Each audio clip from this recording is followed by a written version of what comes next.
Shelf and H Corps though, because it is an option and it does give you more reach, but I do want to talk about what it is. And I also want to talk about kind of like the pros and cons about it, right? So bare bones basic, an H Corp is a company that shows no current activity and has been put on the shelf to age, hence the name, Shelf Corp, H Corp, usually used interchangeably, right? So I buy an LLC here in Florida. I decide not to use it, but every year I file the taxes on it. I file a zero, no income made. I do my business revenue. I do I renew my articles of organization. I, update my business licenses, the whole 9 yard, keep the businesses or keep that entity alive. I'm pretty much sitting that thing on a shelf. So that way, if and when I decide to either sell it or if and when I decide to open up a business with it, I have the age so that I can take advantage of a ton of the programs that we covered here today.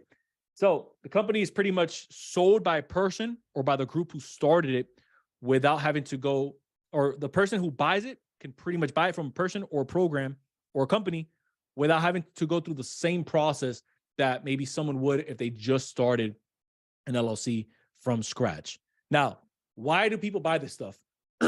People buy this stuff because they pretty much want to, and I'm going to read it off to you exactly how I have it here, because I don't want anyone to kind of misconstrue why people are doing it and if it's legal or if it's illegal. I'm going to give you my exact thoughts on it. So you're pretty much bypassing the waiting period that you would usually have to wait in order to qualify for certain funding programs. Remember what we mentioned earlier, some of these banks are going to require 1 year. Some of them are going to require 2 years in business. If you get yourself a legitimate shelf corp that's 3, 4, 5 years old, you can bypass some of that waiting period. But I want to kind of share with you exactly how that happens.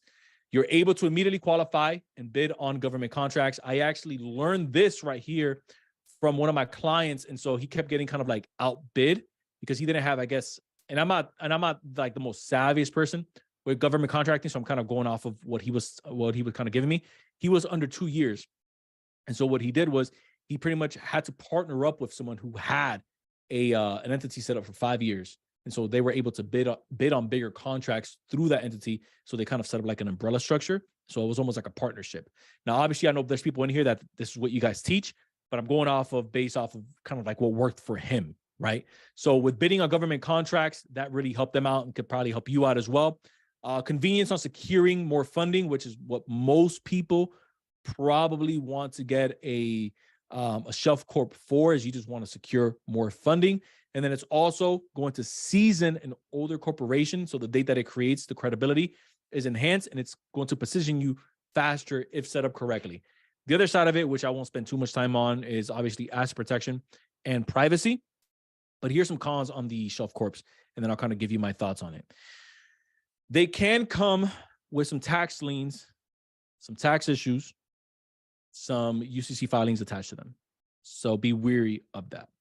Second thing, something known as Secretary of State data harvesting. Here's what that means.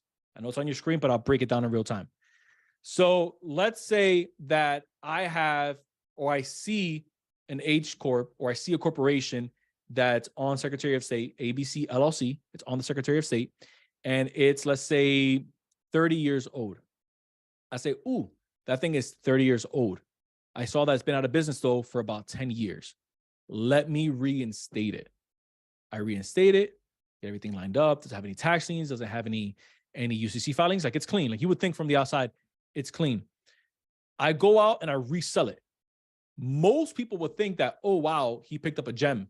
He has a 30-year H Corp. But the issue with that is that the way that the bank is going to grade it, since there's a 10-year hiatus, is how they market. Let's say off for a decade. Some banks do a 5-year span.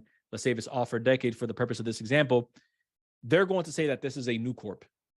And they're actually going to grade it as a new corporation that just got reinstated. And so when you're going out for funding, it's a reinstated entity.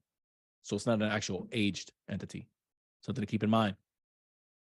It also carries, another con is you can also be sold an H Corp with bad reputation on it. Kind of like having a bad reputation on, let's say, Google, Yelp, crappy Facebook, Facebook reviews. And then somebody says, oh, let me sell this business off. And then somebody inherits all the bad reviews. Same thing. Kind of like, hey, we're under new management. And that's like the restaurant's trying to pick things off the ground. Like, hey, we got new cooks, we got new management. And they're like really trying to get out there. It's going to be the same thing with this, trying to prove it to the bank. have a bad reputation. No one wants to touch the file. And then thinking that the age alone is all that's needed for business funding. So this is my thoughts on it. This is where I kind of dropped my cap on here. Shelf corps, are they illegal? No. Are there ethical and unethical ways that people are selling them? 100%.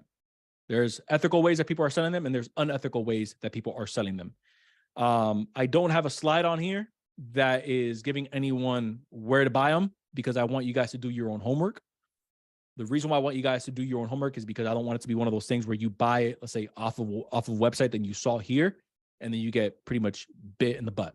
So I would rather see you guys go out and reinstate, or rather not reinstate, keep your entities open. If there's a fee that you can go back into, obviously it's been less than 10 years because I spoke to some of you guys last week. Say, hey, Irv, like my LLC, it's like I let it die out last year. Like, can I get it back? Can I get it open again? Pay the fees if it makes sense for you, right? Pay the fees if it makes sense for you. Get it open again. I've seen far better results where people build out their stuff from scratch versus buying aged entities. Now, again, I'm not saying that it doesn't work because I know people in the space. But again, I'm just not comfortable enough because I've seen it 50-50. So it's like flipping a coin. So here's like another indicator. If somebody's selling you an aged corp that has $200,000 line of credit available on it and they're giving it to you for $5K, run.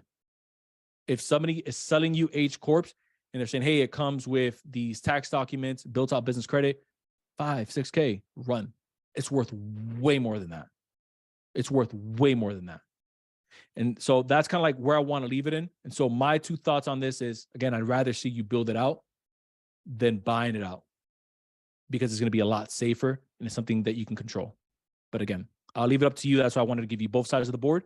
So that way you guys know which route you want to take. We got foreign entities, which is like the other way that you guys can access more funding and kind of bypass geographic locations. So here are the pros of a foreign entity is you can expand the geographic fundability for your business or the funding ability for your business. If you plan on selling products or services in another state, this is going to be a good look for you. And then third is you plan on hiring inside of another state. I want to give you guys both sides of the coin though. Here's the other thing. If your filing and record keeping sucks, this could get messy real fast.